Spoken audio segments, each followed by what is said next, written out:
Today I will be presenting to you guys cryptography, the hidden language underneath our noses. Akshat, can you go over to the other side? So I think that works better. Okay, my first question was, what is cryptography? So if you ever want to use cryptography, you first need to know what it is. So cryptography is basically just hidden languages, or just secret messages. So if you want, one way we can interpret this is through two people, Jimbo and Johnny. I just randomly came up with those names. So let's say Jimbo.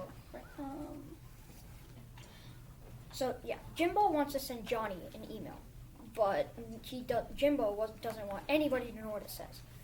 So Jimbo, he's going to encrypt it, meaning change it in some way, and then send the email. Once Johnny receives the message, he's going to decrypt it and put it, meaning basically put it back to the way it was originally. One way so here are two images we can think of the scenario with Jimbo and Johnny. So Jimbo, he's sending hello codename Zoo to Johnny. So then this is Jimbo's encryption key. So then he's going to encrypt it to that. So once Johnny receives the message, he's going to decrypt it. This is Johnny's decryption key. And now it goes back to the original message, hello codename Zoo. Same thing for Johnny. If Johnny wants to send Jimbo the message, it'll go, hello codename E-Mama. So this is Johnny's encryption key. He'll encrypt it to that. And then this is Jimbo's decryption key.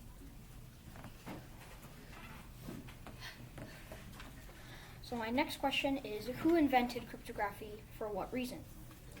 So the real inventor of cryptography may never be found in the existence of the earth. But the closest thing is the inventor of modern cryptography.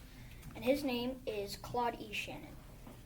So the reason Mr. Shannon invented cryptography is because for the reason of secrecy.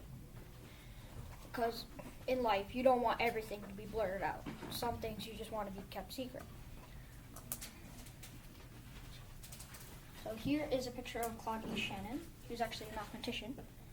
And while Claude E. Shannon was alive, I think he still is, I'm not sure.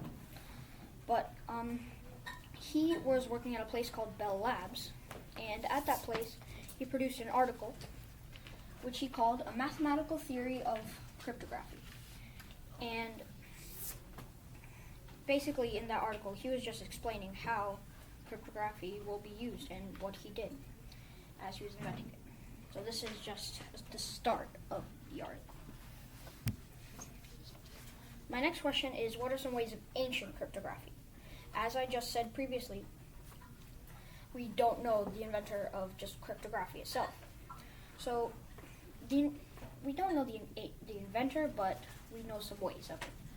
So some ways of ancient cryptography are from 4,600 years ago.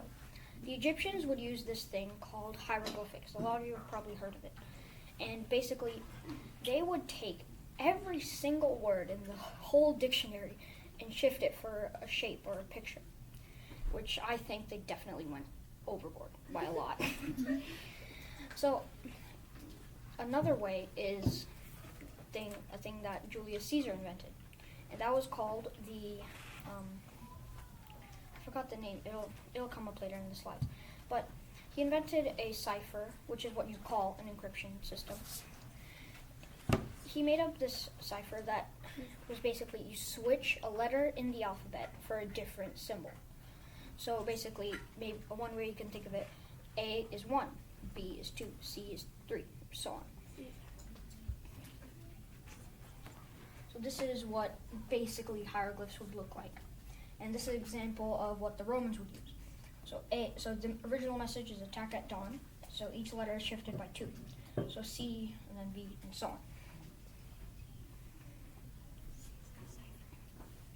My fourth question is, how has cryptography been used in the world?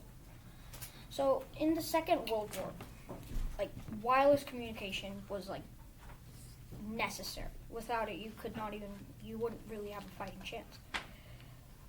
So,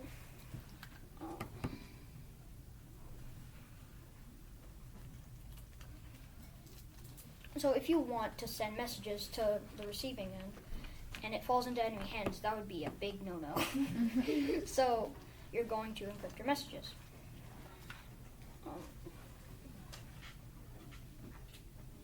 So they would send it through radio signals, and those radio signals would be encrypted.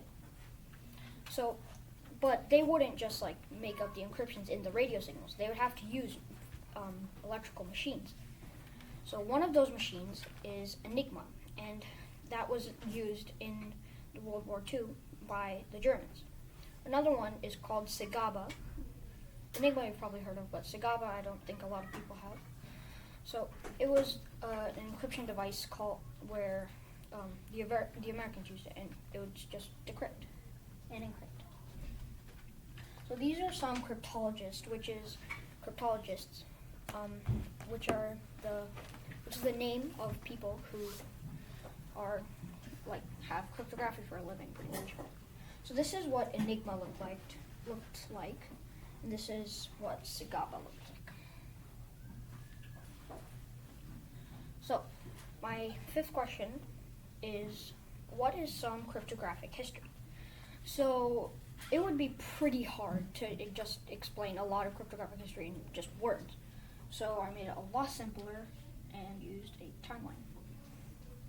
So, in 600 BC, I think it was 600 BC circa, the ancient Spartans used a device called a cytail. And basically, it is just a hexagonal or circular tube where they would wrap a piece of, say, paper or something like that around it, and the message would appear once you've wrapped it. So my product will show that, and it'll be a lot easier to see once I show the product. So 60 BC, which was when Julius Caesar invented the substitution cipher. That's what it's called. So it was just each letter in the alphabet shifted for a different thing. In 1918, a German engineer, his name was Arthur Scherbius. I don't think that's how you pronounce it, but whatever. He invented Enigma. In 1945, Claude Shannon published his article, A Mathematical Theory of Cryptography. And in the 1970s, a group called IBM formed this crypto group. And that crypto group made a block cipher that protected their customers' data. So if that block cipher would just protect all their purchase histories and all that. My next question is, what are some ways we can use cryptography? We're not fighting in World War I. So if we want to use cryptography in our normal lives, we can do these ways. So one way we can use cryptography is through making an account of some sort. So if you want to stay secret, you wouldn't just make your username I am Akshat.